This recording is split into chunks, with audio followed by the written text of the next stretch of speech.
Tu entres dans une pièce et sans qu'un seul mot ne soit prononcé, quelque chose se joue déjà. Un échange invisible, silencieux, presque imperceptible pour ceux qui ne savent pas observer. Pourtant, tout est là. Dans la posture, dans le regard, dans ces détails que la plupart ignorent. Le problème, c'est que beaucoup cherchent des réponses dans les mots, alors que la vérité, elle, se cache dans le corps. Les stoïciens l'avaient compris bien avant nous. Ils savaient que les émotions trahissent toujours l'être humain, même lorsqu'ils tentent de les contrôler. Comme le disait Marc Aurèle, l'âme se colore de la teinte de ses pensées. Et ces pensées, tôt ou tard, s'expriment physiquement. Tu peux cacher ce que tu dis, mais tu ne peux pas totalement cacher ce que tu ressens. Dans le jeu de la séduction, c'est encore plus évident. Une femme peut dire qu'elle est indifférente, elle peut tenter de paraître distante, elle peut même jouer un rôle. Mais son corps, lui, ne ment pas. Et si tu sais lire ces signaux, tu changes complètement ta manière de percevoir les interactions. La première chose que tu dois comprendre, c'est que l'attraction n'est pas une question de mots parfaits, c'est une question de perception, de présence, d'énergie. Épictète enseignait que ce qui trouble les hommes, ce ne sont pas les choses, mais l'opinion qu'ils en ont. Et dans une interaction, l'opinion qu'une femme se fait de toi ne passe pas uniquement par ce que tu dis, mais par ce qu'elle ressent en ta présence. Alors aujourd'hui, tu vas apprendre à observer. Pas à deviner, pas à espérer, pas à imaginer.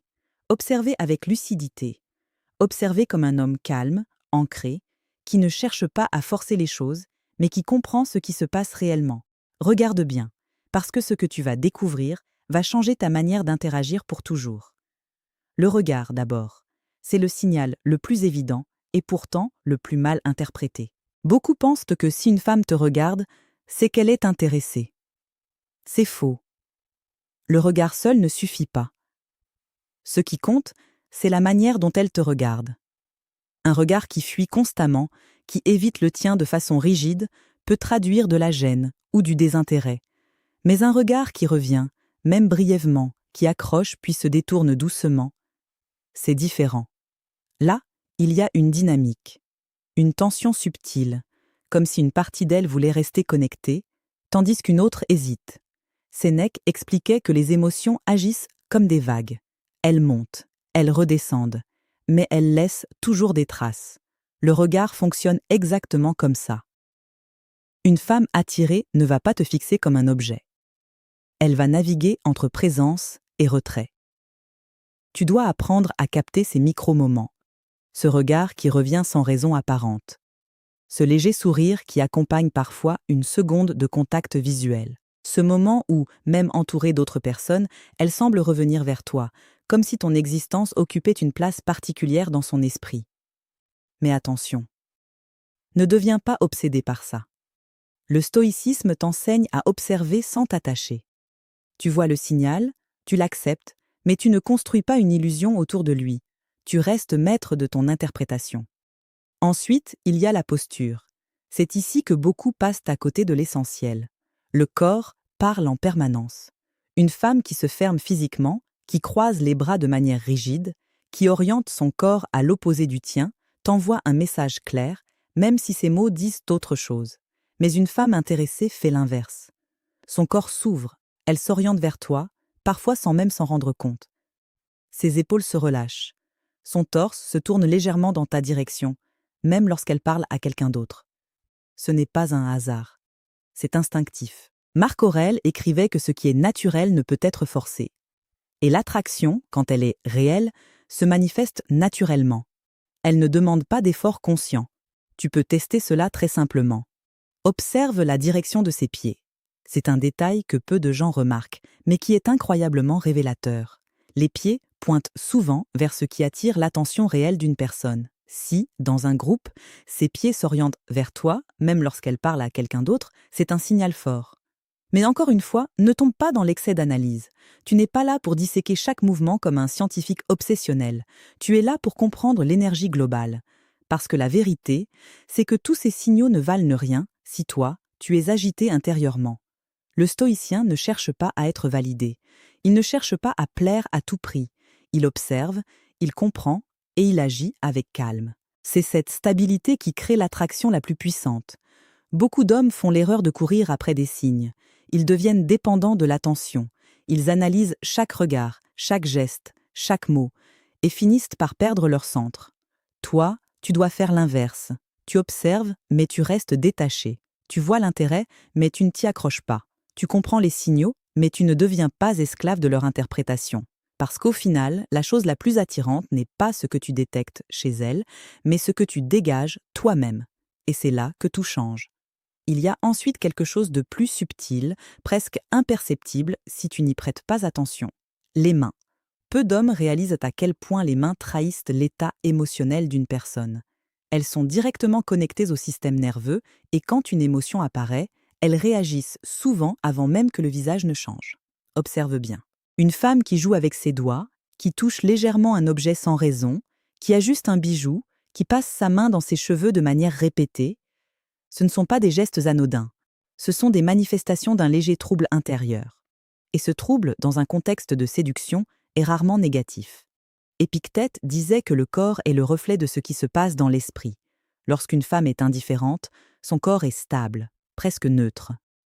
Mais lorsqu'il y a une émotion, même légère, il y a du mouvement. Une agitation subtile, pas une nervosité forte, mais une variation dans le rythme habituel. Cependant, tu dois être précis dans ton observation. Une personne stressée peut aussi bouger ses mains. Une personne anxieuse peut multiplier les gestes. La différence, c'est l'énergie derrière le mouvement. L'agitation liée à l'attirance est souvent plus douce, plus fluide, presque inconsciente. Elle ne ferme pas, elle ouvre. Par exemple, lorsqu'elle se touche les cheveux en te regardant brièvement, ce n'est pas seulement un geste mécanique. C'est une manière de se rendre consciente d'elle-même en ta présence. Comme si, sans le dire, elle ajustait son image. Mais encore une fois, garde une posture stoïcienne. Tu ne dois pas interpréter chaque geste comme une preuve absolue. Tu observes une tendance, une cohérence globale. C'est ça, la vraie lucidité. Puis il y a la respiration. Oui, la respiration. C'est un indicateur que presque personne ne remarque, et pourtant il est extrêmement révélateur. Quand une femme est attirée, son rythme respiratoire peut légèrement changer. Il devient parfois un peu plus rapide ou plus profond. Sa poitrine se soulève davantage. Ce n'est pas toujours visible de manière évidente, mais dans certains moments, cela devient perceptible. Sénèque expliquait que les émotions modifient le souffle, car elles touchent directement à notre état intérieur. Et dans un échange où il y a de l'attirance, le corps entre dans un état d'activation légère. Pas une tension négative, mais une forme d'éveil. Tu peux le remarquer dans les silences, dans ces moments où vous ne parlez pas, mais où quelque chose est présent. Si son souffle change légèrement, si son corps semble plus vivant, plus engagé, c'est un signe que ton existence a un impact. Mais attention, ce type d'observation demande du calme. Si tu es toi-même agité, si tu es dans le besoin, si tu cherches désespérément des signes, tu ne verras rien. Ou pire, tu verras ce que tu veux voir. Le stoïcisme t'enseigne à revenir à toi-même, à être stable, centré, parce que c'est uniquement dans cet état que tu peux percevoir la réalité avec clarté. Et il y a un dernier élément, souvent négligé, mais incroyablement puissant, la proximité. Une femme intéressée va, consciemment ou non, réduire la distance entre vous. Pas forcément de manière directe. Parfois, c'est très subtil. Elle se rapproche légèrement quand elle parle. Elle reste un peu plus longtemps à côté de toi. Elle trouve des raisons de ne pas s'éloigner immédiatement. Marc Aurèle rappelait que ce qui est attiré cherche naturellement à se rapprocher de ce qui l'attire. C'est une loi simple, presque physique. Et dans les interactions humaines, elle est omniprésente. Observe comment elle gère l'espace entre vous. Est-ce qu'elle crée de la distance ou est-ce qu'elle la réduit progressivement? Est-ce qu'elle trouve des excuses pour rester dans ton environnement ou est-ce qu'elle s'échappe dès qu'elle le peut? Ces détails sont plus révélateurs que n'importe quelle parole. Mais il y a quelque chose de fondamental que tu dois comprendre. Tous ces signaux ne sont que des indicateurs. Ils ne sont pas une garantie. Ils ne sont pas une certitude absolue. Le danger, c'est de devenir dépendant de ces signes, de commencer à construire toute ta confiance autour d'eux. Et ça, c'est une erreur. Le stoïcien ne base jamais sa valeur sur le regard des autres. Il ne cherche pas à contrôler ce qu'il ne peut pas contrôler. Il agit avec justesse, il observe avec clarté, mais il reste libre intérieurement. Si une femme montre des signes d'intérêt, c'est une information, rien de plus. Tu ne dois ni t'emballer, ni te sous-estimer. Tu dois simplement continuer à être aligné. Parce que la véritable force, ce n'est pas de savoir si elle t'apprécie, c'est de rester solide, que ce soit le cas ou non. Et paradoxalement, c'est cette indépendance émotionnelle qui crée l'attraction la plus profonde. Beaucoup d'hommes pensent que séduire, c'est faire quelque chose de spécial, impressionner, manipuler des techniques. Mais la vérité est plus simple et plus exigeante. C'est être stable dans un monde instable. C'est rester calme quand les émotions montent. C'est ne pas courir après l'attention, mais la laisser venir. Et quand tu comprends ça, tout change. Et à ce moment-là, quelque chose bascule profondément dans ta manière d'interagir avec le monde. Tu ne cherches plus à deviner, tu ne cherches plus à plaire à tout prix, tu ne cherches plus à interpréter chaque geste comme une confirmation de ta valeur. Tu deviens simplement présent. Et cette présence change tout, parce que la plupart des hommes sont ailleurs. Ils sont dans leurs pensées, dans leurs doutes, dans leurs attentes. Ils parlent, mais ils espèrent. Ils observent, mais ils interprètent avec peur. Et cette tension intérieure se ressent immédiatement. Une femme peut ne pas savoir expliquer pourquoi, mais elle sent cette instabilité. Elle sent quand un homme cherche à obtenir quelque chose. Elle sent quand il dépend de sa réaction. Et inconsciemment, cela crée une distance. À l'inverse, un homme qui a intégré ses principes stoïciens agit différemment. Il est là, mais il ne s'accroche pas. Il échange, mais il ne se perd pas. Il observe, mais il ne se précipite pas dans des conclusions fragiles. Sénèque rappelait que celui qui est maître de lui-même devient inébranlable face aux circonstances extérieures. Et c'est exactement ce qui se joue ici. Tu ne contrôles pas ce qu'elle ressent, tu ne contrôles pas ses réactions, mais tu contrôles ta posture intérieure. Et c'est cette posture qui crée un contraste puissant. Imagine deux hommes. Le premier remarque un regard, un sourire, un geste, et immédiatement il s'emballe intérieurement. Son comportement change, il devient plus insistant, plus nerveux, plus dépendant du résultat. Le second remarque les mêmes signes, mais il reste calme. Il continue d'être lui-même. Il laisse l'interaction évoluer naturellement, sans pression. Lequel, selon toi, crée une attraction durable? La réponse est évidente, parce que l'attraction ne naît pas du besoin, elle naît de la maîtrise.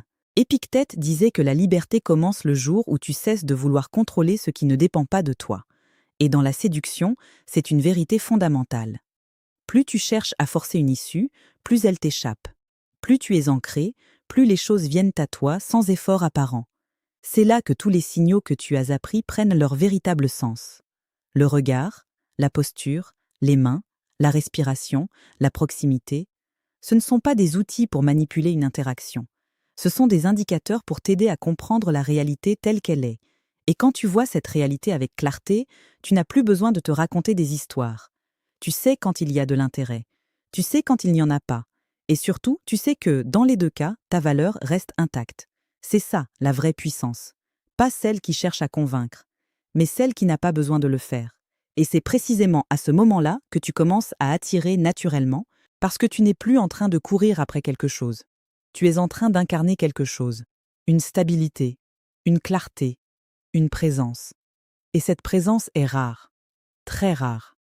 Petite parenthèse les amis. J'ai créé un manuel complet sur la séduction stoïque. Il t'apprend comment parler avec maîtrise pour créer une vraie attraction. Le lien est en première ligne de la description. Cette pub sera une seule fois dans toute la vidéo et surtout à presque à la fin de la vidéo. On continue. Alors la prochaine fois que tu entres dans une interaction, souviens-toi de ça.